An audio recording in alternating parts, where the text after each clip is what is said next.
Hey guys, Youngblood Fantasy 91 here with enough time for me to make a quick response to a certain Guptill 89. Now, if you guys don't know what has happened, which I'm sure 95% of you do, Guptill 89 made a response to a commentary that I made on him 6 months ago, and I didn't even ask for a response. I just expected him to at least watch the video and take something from this, but no, apparently he considered me someone who's worth his time, which I don't understand why, given the fact that plenty of people who made commentaries on him were just as mocking as me. Maybe it's because I use less swear words, because maybe I could amp up the swear words and make him lose his trust in me. That's something I don't understand. Why is it that all the drama whores, just flock to me? First it was Louis the Hedgehog, then it was a Knothole resident, and now him. I don't get why people are, magnetized by me. I don't get this.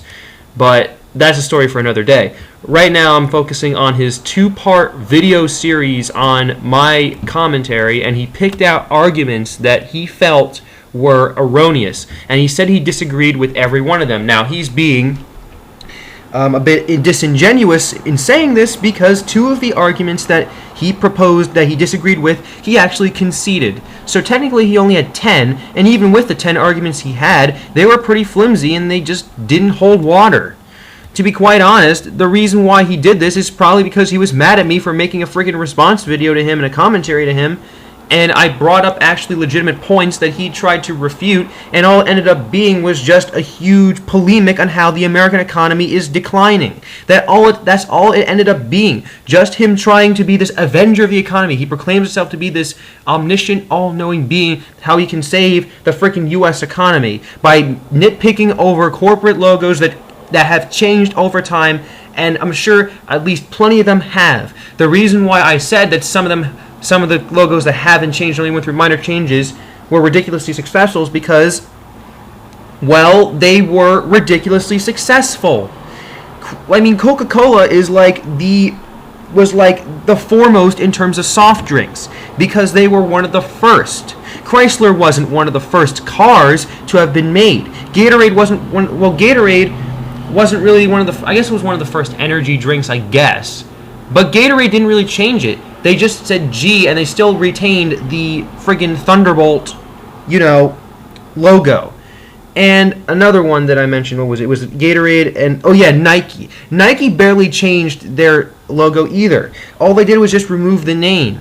And look, it's just a swoosh logo. It's really not that hard to pick out the swoosh logo, and the examples that you presented were all completely different entities altogether. The Brooks logo looks like a deformed version of it, and there's actually, it's not even tapered on each end. There's a spherical end on one side of it.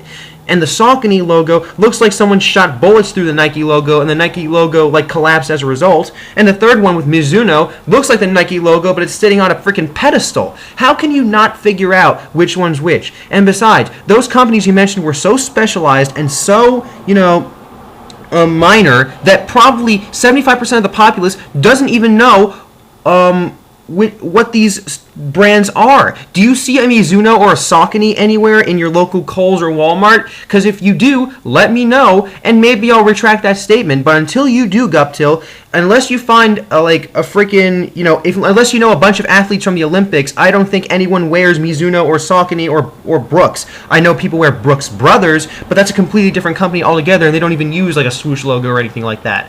But see, here's the thing, Guptill. Trying to, be this all-knowing douchebaggy, trying to see if you can prove everyone wrong and I'm always right, that mentality will get you a lot of criticism on YouTube, especially when it comes to things like this and trying to single me out as someone who's worth your time. I may be articulate, and I may kind of sound like you in terms of voice and in terms of modulation, but at least I actually present, legitimate points that don't fall flat in everyone's faces and just that actually are relevant to the discussion and aren't polemics and fluff pieces for your degenerate ideals.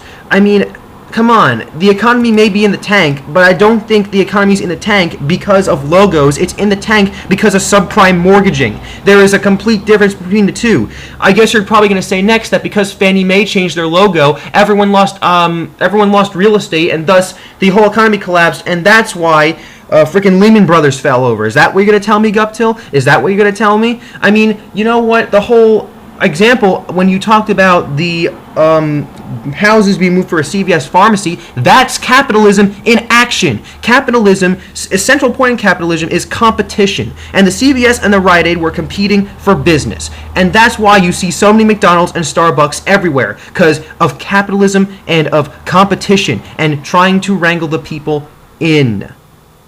So if you don't understand that, my friend, you don't have any right to talk about the American economy, the stability of the economy, and where it's going. For all I know, you could be a Keynesian, and I despise people who are Keynesian because of the whole sharing the wealth bull crap and the fact that without World War II, we would have been in the tank. Keynesian economics doesn't work. So really, that's all I have to say for now. Prepare for a major response, Guptill, when I get the time, because really, what you just did was pretty weak. That's all I have to say. This is Youngblood Fantasy 91, and ladies and gentlemen, I'll see you all in the brighter later.